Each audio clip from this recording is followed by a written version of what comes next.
Okay, welcome back. I have been working on a project here today. I got out all of the old cards that I have and some cards that I've gotten through thrifting, and I found these book cards that I got a long time ago. They were just blank cards on the inside, and so this is what they look like before.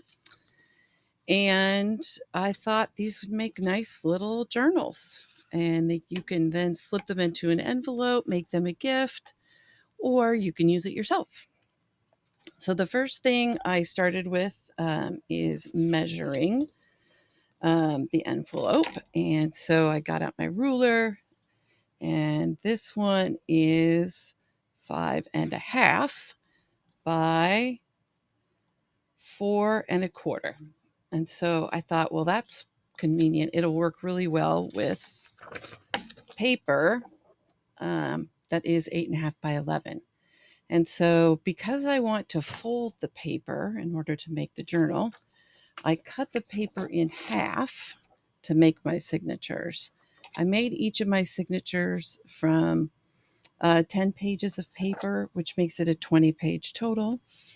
Then I um, put them together into this signature, and it's ready to be sewn.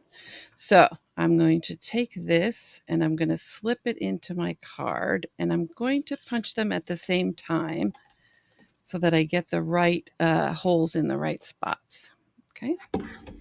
So this is what I use to punch things. You do not have to have one of these to punch holes with an awl.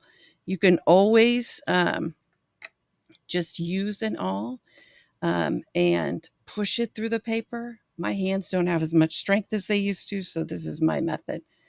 So I put it into the cradle, piercing cradle, and I'm going to do every other stitch. I mean, every other hole. 1, 2, 3, 4, 5, 6, 7. Okay, my all down.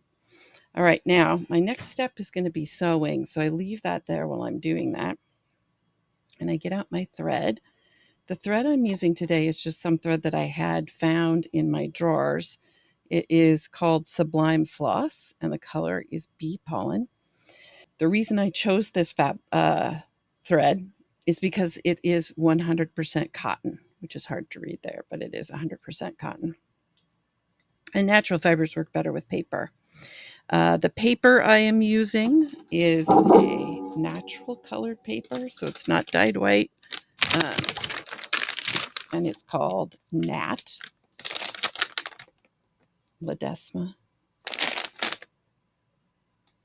and I love it. It is really nice paper, and it folds really well. I was struggling for a while finding a paper that folded well. Okay, so I'm going to take my floss, and what I did was when I was preparing for this, I pulled out from my floss what was a 36-inch, and I cut them down to, oops, you can't see that, 18. So this is 18 inches. Okay. And then I separate into, this is a 6-strand floss, and I separated it down to strands of 2 because I think 2 is sufficient. Okay. I'm going to talk a little about the needles that I'm using because I had a hard time thinking about what needles to buy. So these are cotton darners. I just got it at my local fabric store, and they are not entirely sharp, so they don't hurt me too much. Okay.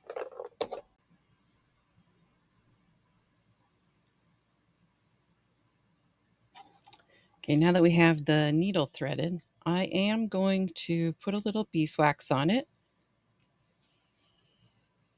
I usually just try to run it through several times to get it waxed. You can buy waxed thread for sewing journals. I'm just going through and using all of my craft supplies. So now that'll just help it flow better through.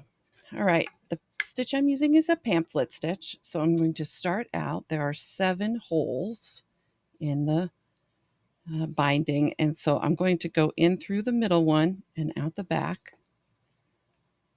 I'm going to pull it through. And I'm going to hold on to that that thread. And I'm going to go back in the next hole like that. And then I'm going to go back out the hole after that. It helps to do this right after you pierce because it's easier for like they're still aligned. It's easier to get them in and out. Okay. So on the back side again. And now you just come back along that same thing, but you're doing the opposite side you were doing before. So it's getting them on both sides. Get to the middle. Be careful here not to pull that thread through. And then I'm going to go back here. Uh-oh. If you get to a point and it's not going through easily, if you poke through from the inside to the outside, it opens it up so that you can do it much easier. Okay, let's pull that guy.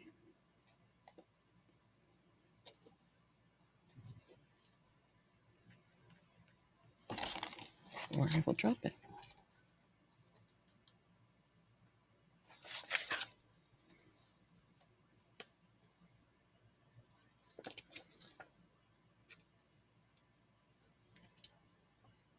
Get that realigned.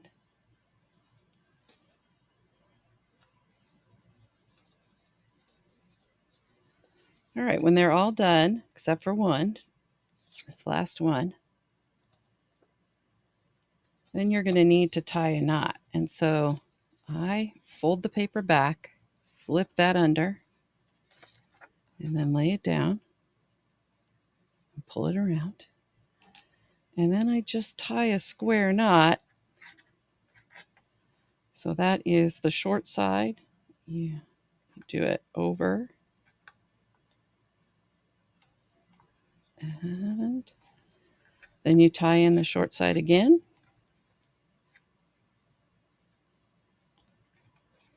And you're done.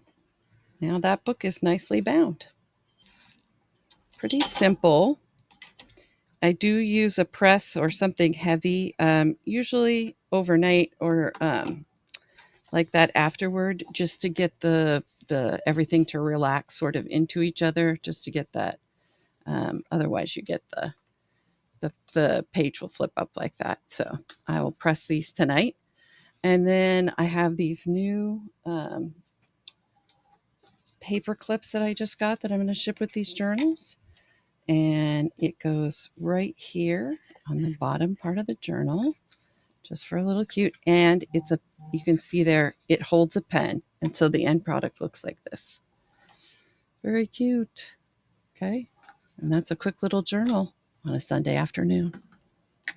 If you like what we're doing here, like and subscribe. Hit the notification bell if you want to get access to our latest and greatest videos.